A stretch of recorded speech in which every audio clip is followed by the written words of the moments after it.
by using that term, ring of responsibility. It's a shared ownership of why we do things a certain way, and we've got consumers to back off. We also, where people say, well, you've killed the fish in the pond, but we can actually show natural weeds that have grown into that ring of responsibility, and you can see the nitrogen line. It also helps us protect ourselves against claims about a fish kill that is totally unrelated to the site applications.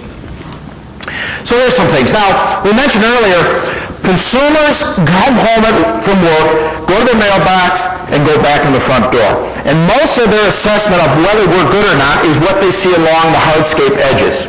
And that's, you just walk around here today.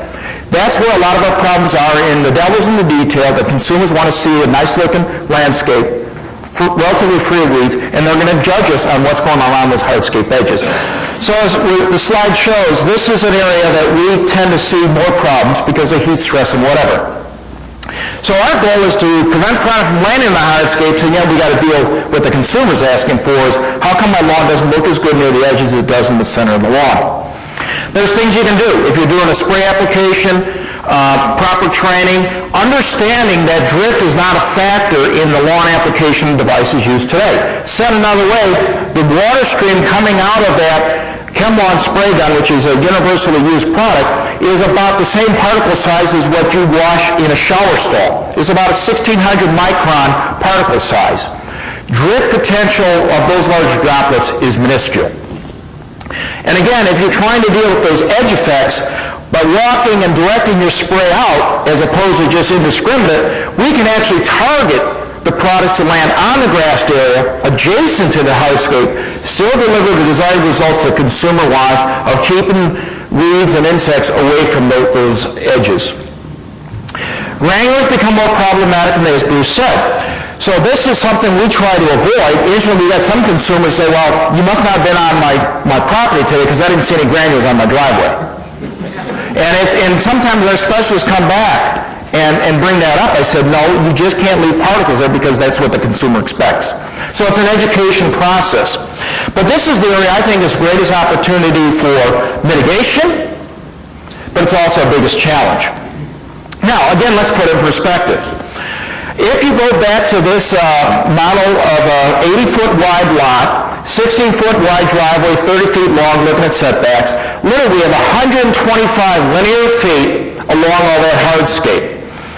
If you try to just run some assumptions, we've actually got data to support it, and it's interesting, Bruce's data is supporting ours, less than 2% of products will land on a hardscape.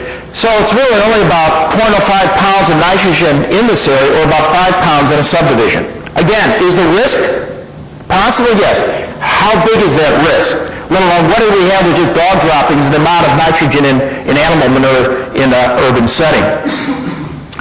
Now, we mentioned that there's things you can do with the equipment. The industry has come up with what they call a jet deflector shield. I know Wisconsin's now developed a consumer model that puts a jet deflector. And with proper application practice, you can actually get those granules down to less than 0.5%. And again, as Bruce said, a broom, a leaf blower can actually mitigate that risk that much further. So there's things that we have as practical solutions by just trying to teach our people how to use the equipment correctly and deal with that.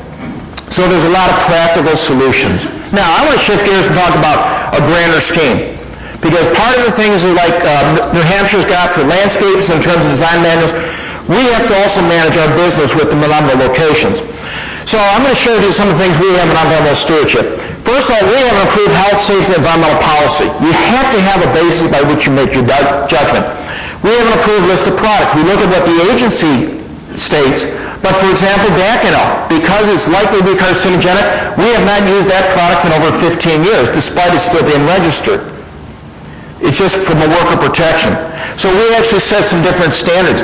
We also set the trend. We stopped high rates of late fall fertility, which is a good agronomic practice, but if you're not modifying your N rates in the spring during the spring rust period, you just can't have both. So we backed off on our late fall fertilizer to keep our N rates in line with these university recommendations. And from there, your warehouse operations, fleet, right on down. I talked just briefly about that.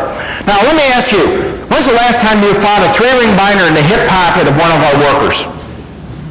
So we had to digest down the basics for those 5,000 in-the-field workers into a simple guide on what to do around people, animals, and the environment, deal with consumer right to know, best practices, right on down. So we have it in the palm of their hands if they need that training. This is something the industry needs to do more and more of. Warehouse and operations. We advocated where you have point source, and this is one of the EPA's biggest focuses in the 80s, we look at point source pollution. Do you have a properly installed rinse aid pad? Are your fills of your trucks, are you handling the products over impervious surfaces? So there's things we can do. They are expensive, but these are the things, if you're going to be in this business, you got to be willing to make the investment in, or maybe you shouldn't consider this as a business. One other thing that we're getting into is I want to talk about is recycle beneficial use of water. We rinse our trucks inside, we've got to beneficially use that water. It's about 10%. So there's ways you can data capture all this, and you can do some profiling, and we do with annual audits for our facilities. So I think there's a lot of things that are very low cost that people can put in to deal with the overall. Within the truck, now we invest a fair amount of money. This truck here is a $55,000 spray truck. A lot of the cost is in containment. By putting our spray tanks in the shell, should a valve leak, which is our biggest Achilles heel, we can capture it here in this well and then siphon it back into the tanks.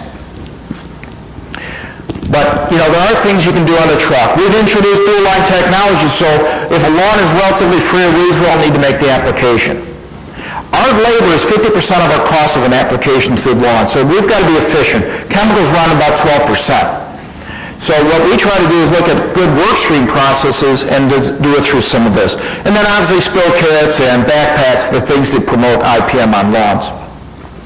Training can never be enough, and we've had to get practical bar training, and we're using a lot of OJT mentoring, because you got to get it out of a book. It's nice to see TruGreen binders, but it just doesn't work. The most effective thing we've done this year is a buddy system. We'll take what I call the model employee and link them up with the new hire so that they understand how to walk the walk and talk the talk.